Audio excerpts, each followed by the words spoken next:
ఇక సిద్దిపేట జిల్లాలో వర్షాలు బీభత్సం సృష్టించాయి. రైతుల పంటను నీటిపాలు చేశాయి. అన్నదాతలకు కన్నీరు మిగిల్చింది.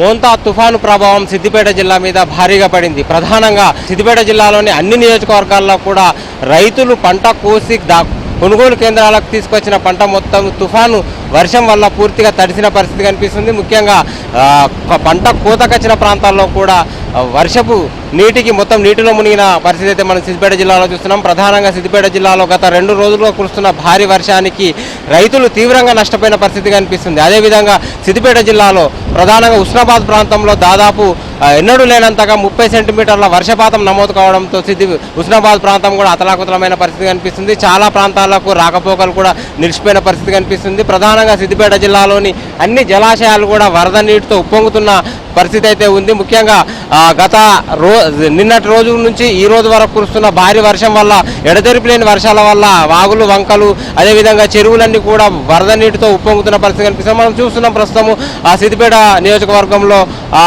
రహదారిని కూడా క్లోజ్ చేసిన పరిస్థితి అయితే మనం చూస్తున్నాము. ముఖ్యంగా సిద్దిపేట అటు దుబ్బాక అదేవిధంగా ఇటు చేర్యాల ప్రాంతం అదే ఉస్నాబాద్ ప్రాంతాల్లో వర్షం అయితే బీభత్సాన్ని సృష్టించిందని చెప్పొచ్చు. కొనుగోలు కేంద్రాలకు తీసుకొచ్చిన పంట కూడా పూర్తిగా తడిసిన పరిస్థితి కనిపిస్తుంది. చాలా చోట్ల పంట వరద నీటిలో కొట్టుకుపోయిన పరిస్థితి అయితే సిద్దిపేట జిల్లాలో ఉంది. పెద్ద ఎత్తున పంట నష్టం వాటిల్ల పరిస్థితి. అదేవిధంగా కోతకు సిద్ధమైన వరి ధాన్యం కూడా నేల కొరిగిన పరిస్థితి అయితే సిద్దిపేట జిల్లాలో చాలా చోట్ల కనిపిస్తుంది. రైతన్నలు కూడా తడిసిన ధాన్యాన్ని పూర్తిగా ప్రభుత్వం కొనుగోలు చేసి తమను ఆదుకోవాలని చెప్పేసి డిమాండ్ చేస్తున్న పరిస్థితి అయితే మనం చూస్తున్నాము. ప్రధానంగా 2 రోజులుగా కురుస్తున్న భారీ వర్షం అయితే సిద్దిపేట జిల్లా మీద బాగా ఎఫెక్ట్ చూపించిందని చెప్పొచ్చు.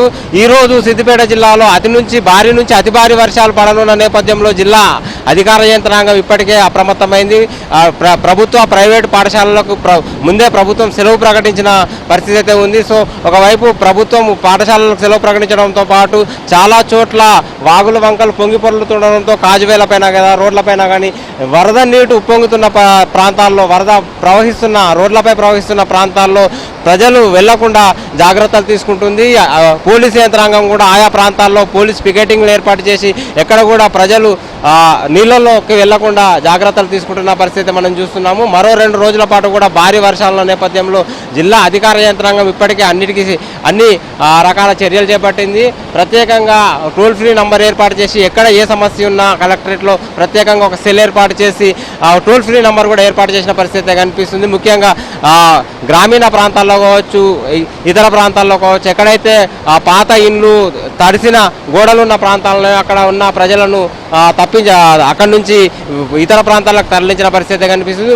మరో 2 రోజుల పాటు కూడా భారీ వర్షం ఉన్న నేపథ్యంలో ప్రజలను అప్రమత్తంగా ఉండడంతో పాటు అధికార యంత్రాంగాన్ని కూడా ప్రభుత్వం సిద్ధం చేసిన పరిస్థితి కనిపిస్తుంది. సో ఈ రోజు కూడా పరిస్థితి అతి నుంచి భారీ వర్షాలు పడే అవకాశం ఉండడంతో ఇప్పటికైతే జిల్లా అధికార యంత్రాంగం అయితే అప్రమత్తంగా ఉన్నది. సో జిల్లాలో ఎటువంటి అవాంఛనీయ సంఘటనలు జరగకపోయినప్పటికీ పంట నష్టం మాత్రం పెద్ద ఎత్తున జరిగినట్టుగా తెలుస్తుంది. సో పంట నష్టం మీద ప్రత్యేకంగా ప్రభుత్వం చర్యలు తీసుకోవాలని చెప్పేసి తడిసిన ధాన్యాన్ని పూర్తిగా కొనుగోలు చేయాలని పంట నష్టమైన ప్రాంతాల్లో నష్టపరిహారాన్ని అందించాలని రైతులు వేడుకుంటున్న పరిస్థితి కనిపిస్తుంది.